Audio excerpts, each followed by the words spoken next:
agreeing to do something when you are in a suitable state to agree. You need two parties or two people to say yes or to agree to something that they both want to do. A very explicit yes.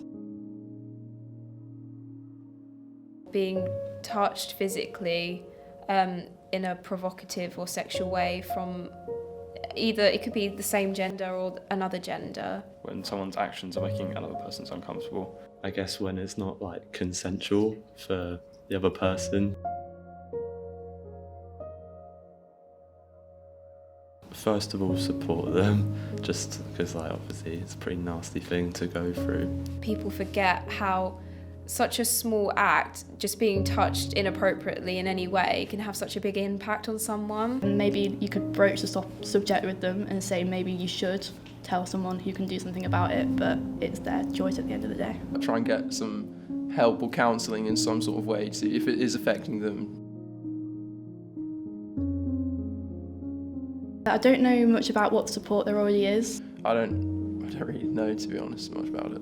I think there could be more. I think some things can be taken as a joke or not taken as seriously. Everyone's aware that it happens and has seen it happen. I feel like most people going out have probably seen something not right, but whether people actually do something about it is different. I think girls do talk about it a lot, which is good, but I think also, because I've had guy friends that have had things happen to them that they're ashamed to talk about. I'd just say have a more of an open conversation about it as opposed to it being this like small topic to talk about.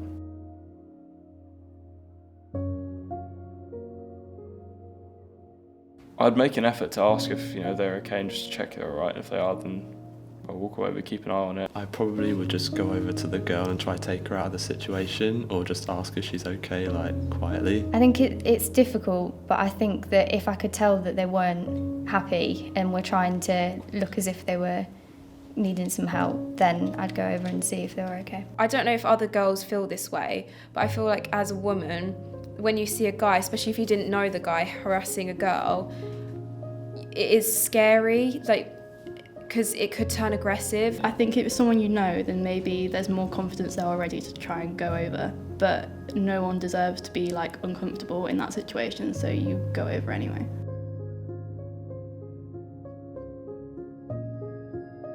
It's the same either way around. I would still probably go and try to get them out of the situation. I feel like is how I would go about it. But speaking on that, I think that there is a sort of there's an imbalance as to how people react to that. Males are normally the stronger one that can push away or say no to a female. I think because there's that imbalance of physical power, there's a sense of being ashamed.